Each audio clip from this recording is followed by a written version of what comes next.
What an intro, that car, mate. Yeah, no, I'm good. How are you? You alright? All the better for seeing you, mate. But I bet you do. What have you been up to? Because obviously you're on this card on Friday. I'm really happy to see you out. We'll touch on your other fight in a bit, but you're out on Friday. Talk to us a little bit about that. I have been keeping occupied. I think partly down there. I put on a little bit of weight since I was down there. That's like, yeah, I know.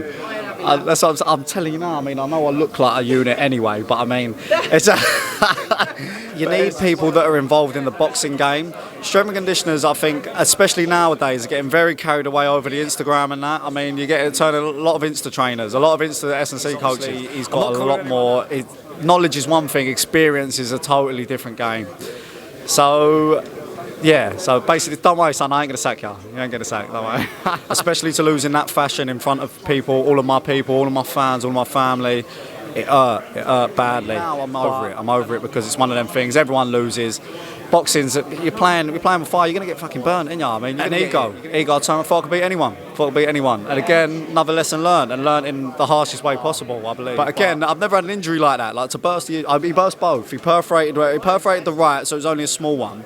And I remember when he done that because I felt a little bit thing. And then when the left one went, I thought, I'm in trouble here. Hopefully, when it comes down to another situation like that again, I'll know what to do. October Red Boxing here with the lovely, the marvellous, the wonderful Harvey Horn, who is not eating. How are you, Harvey? What an intro, that car, mate. Yeah, no, I'm good. How are you? You alright? All the better for seeing you, mate. But I bet you do. What have you been up to? Because obviously you're on this card on Friday. I'm really happy to see you out. We'll touch on your other fight in a bit, but you're out on Friday. Talk to us a little bit about that. So I've got a six rounder, Spanish geezer. I'll be honest, I ain't had a look at him. I ain't really had a look at him. I ain't watched him too much. I'm just looking forward to get back in. Obviously the last one was a bit of a disaster. I won it back in November. But, so it's good to get back out. I mean, it's been 6 months now, ain't it? It's a long time out. And at my sort, I mean, I'm 26, going on 27. I mean, I'm coming into me prime. I ain't really got too much time to be faffing about, really. So 6 months off is a bit too long. So now once this one's out of the way, we'll dust him on Friday. And then we'll see what's next. Hopefully straight back out. We talk about what's next, but you're not somebody that shies away from fitness anyway because you are a trainer and you're always in the gym. I see what you put up. You're not one of these that puts up things on social media. You're actually in the game of fitness anyway. So keeping yourself occupied while you've been out for the 6 months, how's that been going? No, 100%. I mean, this is my first real job, the first job I've had. I mean, my old man used to take me to work with him once every blue moon, but I was never going to last in a job like that. I can only do something that I enjoy. And obviously I'm working in the gym in Mayfair now, training people. It's great, all based around boxing as well. So it's all based around boxing. So it couldn't have been more perfect, really. But I have been keeping occupied. I think partly down there. I put on a little bit of weight since I was down there. That's like, yeah, I know. That's what I'm telling you now. I mean, I know I look like a unit anyway, but I mean, it's but it's just one of them things where I think where I'm lifting and doing classes and things like that. I put on a bit of weight naturally, and and then when I come back into the gym, got on the scales, I thought, God, what's going on now? I've never seen it so heavy. For me, that is. I walk around at flyweight. So when I see that, I thought, oh mate, I'm in a little bit of a pickle here. Panicked a little bit, but it's all good now. I mean, I'm fucking starving now, I'll be honest. But I'm all right. Listen, for all our viewers, Harvey, every time I see him, and I've bumped into him a few times, except for when he's just about to get in the ring, he's always eating. And to be fair, you don't usually put any weight on, if I'm honest. That's what I'm saying. I can eat anything I want, I drink anything I want. I mean, my diet is generally healthy anyway, but I do eat my fair share of shit. And I do like it, I enjoy my food. So for me to all of a sudden have to watch it is very annoying. It's very annoying. Even like my water intake, I've got to be a bit careful, like. So especially now, I mean, these last few days, I mean, but now, like I said, where I'm coaching now, I'm understanding the game a little bit better. Not just as in so normally just being told what to do, being told by nutritionists, being told by strength and conditioners. I understand why I'm doing it, and that little bit of knowledge, I think, is going to make a little bit of difference as it goes on a little bit. And I feel like it has. But we'll see. We'll see Friday, won't we? I was about to say, with the fitness side, obviously, like you said, you're doing the fitness, and that's helped you understand it a little bit more. Did you not have an S&C coach or like a nutritionalist that works alongside you? I've always had them. I've always had a strength and conditioner. Even when I was on GB, I had a strength and conditioner. But you never understood why you're doing that. And also, when on GB, we had higher level, like very qualified people.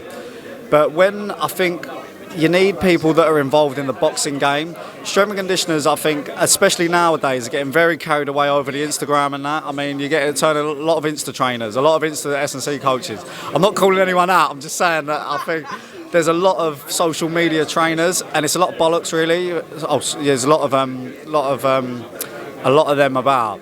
But where I'm actually understanding it, I'm obviously in a nice area in London. We obviously, it's a little bit more money around that way. They're expecting top end, so I've been highly trained. So it's very, I've been very well trained. So it's very much a case of I understand why I'm doing it, and I know even little things that. I mean, my strength condition is brilliant. Sonny Cannon's quality anyway, and I'll always stick with him because you can't train yourself. But he's got a lot more. Knowledge is one thing, experience is a totally different game. So, yeah, so basically, don't worry, son, I ain't going to sack you. You ain't going to sack, don't worry. Yeah, your job's safe, mate, don't worry. Yeah. I like what you've touched on there because we talk a lot about, say, even like Instagram boxing trainers, the celebrity boxing trainers. You see the fantastic, the pad work. There you go, you roll in your eyes, you get what it is, I see it as well. But something that you've mentioned there is kind of like the S&C side, because that is also something that is sort of like getting glamorized. We see the ventilation, high altitude masks, all the machines. You're almost plugged up to like heart rate monitors. And it's like understanding why you're doing that, understanding the principles. And the science seems to be, I don't know, what are your thoughts? Is it getting carried away, or am I just a bit old-fashioned? Do you know what, you're dead right, as in, I think it'd be very easy to look at it and go, don't get me wrong, as the world's evolving, we're getting more technology, and there is obviously a lot of benefits to certain technology that we're using, like the altitude things. But again, things like that, you go altitude masks, altitude tents and altitude masks are completely different. So, one's just completely stopping your oxygen off, the mask, and then you got obviously the more expensive, the tents that are actually replicating a high altitude. So it's very with different types of technology, it's very different. But again, it takes very good as it's evolving. I think it is beneficial, but it would be very easy to say how is Muhammad Ali and Sugar Ray Leonard, and how are they so well conditioned over 15 rounds, and fight at a good pace, and they didn't have all of that. Are we just a softer generation? I don't know. Me personally, I think we are. And I'm saying that as someone who's I'm saying it with my chest. We are a softer generation, but don't get me wrong. These 1% do work in sport. They do work in sport, and I mean, when you're operating at such a high level, as in obviously not my level at the minute, but when you're looking at world level, elite level athletes in general, 1% matter. 1% matter. So any advantage you can get, I think we should take, if I'm honest. I will be doing all of that when I get there, don't worry. I'll see you on some fancy treadmill with the mask on, and I'll be like, hold on a minute, what happened to the old school? But you've hit the nail on the head. I really like that, because you see, like you said, Muhammad Ali running in army boots, not even cushion trainers, army boots, road running. You don't hear him complaining about his feet or whatever. It was that old school conditioning. But we can talk about that. But we're going to go back to your last fight, and a fight that I was there to see, and I was devastated to see the result. Absolutely devastated, because you're a really likeable guy. You're a good fighter. Team GB. Talk to me about that and how you dealt with the loss. I'll be honest, the first couple of weeks I was horrendous. I mean, I haven't lost in a long time. I've said it before, I haven't lost in a long time. It was a killer. I mean, especially to lose in that fashion in front of people, all of my fans, all of my family. It hurt badly. And I could tell a lot of people was gutted for me. That hurt as well, funnily enough. That hurt. I mean, I was sat in a medical tent afterwards with a doctor going over my ears, and I could just see everyone look devastated. They looked devastated, and it broke my heart, sitting there. And I thought, it was one of them where it was like, dude, I it's a lesson learned. It's a big lesson learned. And it was one of them things where at the time you think, can I do this again? Can I do this again? Can I risk putting everyone through this again? Like, it was more the embarrassment. I was very embarrassed that, I mean, I haven't lost, and I was very embarrassed. I mean, now I'm over it. I'm over it because it's one of them things. Everyone loses. Boxing's, you're playing with fire. You're gonna get fucking burnt, ain't you? I mean, you're gonna get hit. You're gonna get chinned every. I mean, but again, in the fashion it was ego. It was ego that fight. That fight, I believe it was ego. It was my 5th replacement. I could have well turned around and said, look, no, I'm not ready for this at the minute. The weight was too much. It was supposed to be for my belt, so it wasn't for the belt because I couldn't make the weight. It couldn't get down to that. I knew the level he'd operated at before. And ego. I thought I could beat anyone. And again, another lesson learned, and learned in the harshest way possible, I believe. But now I won't be making that mistake again. Don't get me wrong.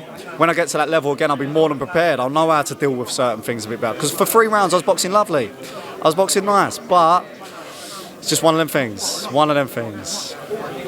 You have put that beautifully, and you've said something that not many fighters admit to, and it's a word that I've battled with coming into the industry, egos. And that is just so like refreshing to hear you say, you know what, I was embarrassed. You know what, it was my ego. I could have done better, you know, and talking about that embarrassment, something that, you know, Terry Harper, she touched on. She mentioned being embarrassed, you know, having to go to her local shop and feeling that almost like shame. And I think it's a side that us fans, you know what we're like, fickle, stupid tweets, whatever it is, sitting there on the sofa, eating your 10-inch pizza, slagging every boxer off alive.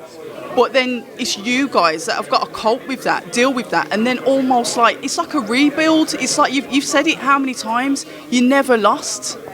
Yeah, 100%. It's a rebuild. It is a rebuild. And I mean, a lot of fighters don't touch on it, again, because of ego, I think. Because it's one of them things they don't want to admit that it's embarrassing, or it's like, or there was reasons why you got bit, like, you know, like, it was us, it was me. So, again, one of them things, I think, you know me, like, I'm quite straight talking. I'll admit when I nosed it up, and I did really. But again, I went into that fight fully confident I was going to win. So I was fully confident. So you can't take nothing away from that fella. But I just know next time, I'll just make sure I bring a bat with me next time, or a knuckle duster. I don't even think that could have kept him off. The geezer's eyes were going red when he was hitting me. I could see him, I was thinking, forget this. Mate, I could see him, he was like flashing. He knew he'd hurt me as well, which was, But again, I've never had an injury like that. Like, to burst he burst both. He perforated the right, so it was only a small one. And I remember when he done that, because I felt a little bit thing. And then when the left one went, I thought, I'm in trouble here. I'm in trouble. And I haven't felt like that in a long time. I haven't felt it to that degree ever. But I've been rocked, I've been hurt, but not to that degree, no. But you live and you learn, and like you said, you deal with it. A couple of weeks, you was really down. You've rebuilt. And now we're here today, you're going back into it. Yes, okay, 6 months, you've kept yourself occupied, you've stayed fit, albeit eating a lot. What can we expect from you then on your comeback fight on Friday the 13th? Is that going to be lucky or unlucky? Well, Friday 13 is actually my lucky number, because I'm a little bit of a gambler. Black 13 on the roulette is me. It's all the time. It was my PE number back in school. Yeah, it's like 13 was my lucky number. So when it said, everyone was like, oh, you think? I said no. I said that's a bit of me. But I've had a look at it. I mean, I've had a brief look at the fella. I haven't had a look too much. With all due respect, he's not on my level. It'd be nice to just get out, put in a masterclass, let everyone know, because you know what boxing is like. You said about it, it's fickle. You're outside, out of mind, and people you see start to shy off. They don't really ask how you are. Something like, don't ask how you're getting on when you're fighting next. It's very, very fickle. So it'd be nice to put my name back in everyone's mouths again. Yeah. And if anything, do it for yourself as well. Get that win back to, like you said, just say, yes, I am that guy. You know, like you mentioned, obviously, about you going into the match, the previous match, very confident. What does it take then to build that same confidence? Like you said, you're level pegging with your ego now. Your ego hasn't galloped off into the sunset. You're level pegging. What does it take then to say, yeah, I've still got that confidence, I know I can do it, but taming that ego? So the taming the ego would come from just experience in what it can do to you, how it can trip you up. My confidence comes in my ability over the years. But again, even that took a knock. I was thinking my confidence in my ability, I thought, am I really as good as I think I am? And But I'll be honest, once I was back in the gym, once I'm back sparring, once I got back to my normal self, I reminded myself why. But again, the ego was just experience. That just being and hopefully when it comes down to another situation like that again, I'll know what to do. 100%. Anyway, we've been going for a little bit, nearly 15 minutes, flipping heck. I'll tell you what, yeah, you'll be back at the table getting food. I know you will. I wish. Yeah. October Red Boxing here with the wonderful Harvey Horn. And say hello to Tibbsy for me as well. I will do. I'm sure he'll be gutted he missed you. But thank you very much for your time. Thank you. Hi, and thank you for watching October Red Boxing. Like, subscribe, and tap the bell for notifications. You can also find us on Instagram at October Red Boxing and on Twitter, October Red UK. And remember, at October Red, we stay ready.